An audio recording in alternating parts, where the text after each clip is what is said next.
Bienvenidos a 5 minutos con. En medio de un panorama muy difícil, después de 10 años de una sangrienta guerra, Siria va a las urnas para elegir a un nuevo presidente, aunque de acuerdo a las encuestas y a las opiniones hay un favorito y es el actual mandatario Bashar al-Assad, quien garantizaría así la permanencia de su familia en el poder político de Siria.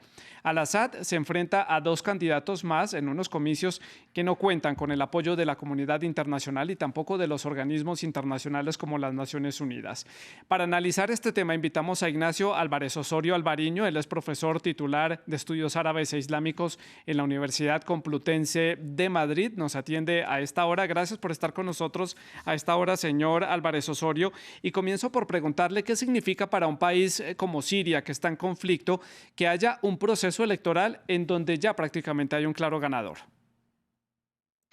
No significa absolutamente nada, ¿no? Porque llevamos más de 50 años de gobiernos de la familia Assad y lo único que aparentemente se quiere dar es una cierta fachada democrática, que concurran otros candidatos para que la comunidad internacional piense que se dan diferentes opciones a la población siria, pero en la práctica todo el mundo sabe que el único candidato con posibilidades reales es Bashar al-Assad y que probablemente el número de votos que tenga sea superior, como en anteriores ocasiones, al 90%, ¿no? Por lo tanto, se trata de dar una fachada democrática a un proceso claramente Sí. democrático.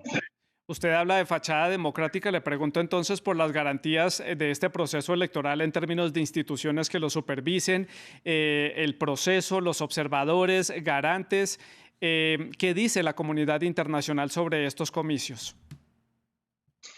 Lo que pidió la comunidad internacional en su día, a través de la resolución 2234 del Consejo de Seguridad, era que hubiera observadores internacionales bajo el mandato de Naciones Unidas, que es algo a lo que se ha negado de manera sistemática el régimen sirio, precisamente por temor, ¿no?, a que no puedan constatar la limpieza de estos comicios y por lo tanto no hay unas mínimas garantías legales, al igual que tampoco hay candidatos realmente que sean de la oposición, ¿no?, puesto que los otros dos candidatos pertenecen, incluso alguno de ellos ha tenido cargos, ¿no?, dentro del gobierno sirio, y los dos, ya digo, pertenecen a una oposición que podríamos considerar domesticada, una oposición leal, y la oposición real que está en el exilio no puede presentarse a estas elecciones.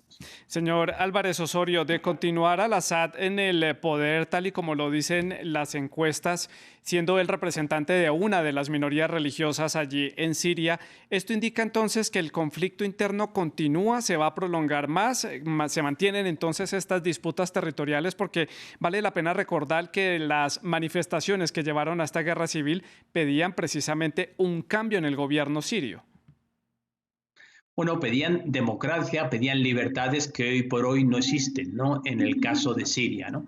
Con este nuevo mandato ya serán 4 los mandatos presidenciales del presidente Bashar al-Assad y estará al menos en el poder hasta el año 2028, lo que equivale a 28 años de presidencia de Bashar al-Assad. Aunque la Constitución del año 2012 establece un máximo de 2 mandatos, no sería de extrañar que en los próximos años dicha constitución se enmendara para ampliar, ¿no?, el mandato presidencial de Bashar al-Assad y que pudiera estar tal y como estuvo su padre hasta el final de sus días, ¿no?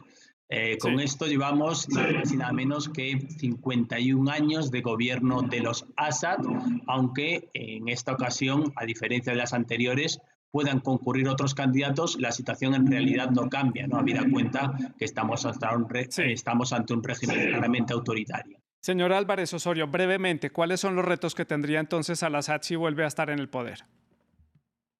Bueno, sin duda el primer reto que tiene es la reconciliación interior con los diferentes partes de la sociedad siria, y el segundo, la normalización de relaciones con el entorno árabe, con que se ha readmitido otra vez Siria dentro de la Liga Árabe, y por último, el tercer gran reto, sin duda alguna, es la reconstrucción del país, ¿no?, un país devastado por 10 años de guerra, con un 90% de la población viviendo en una situación de pobreza, ¿no? Entonces, estos son los 3 retos más importantes que tiene ante sí Sí. Sí. al-Assad.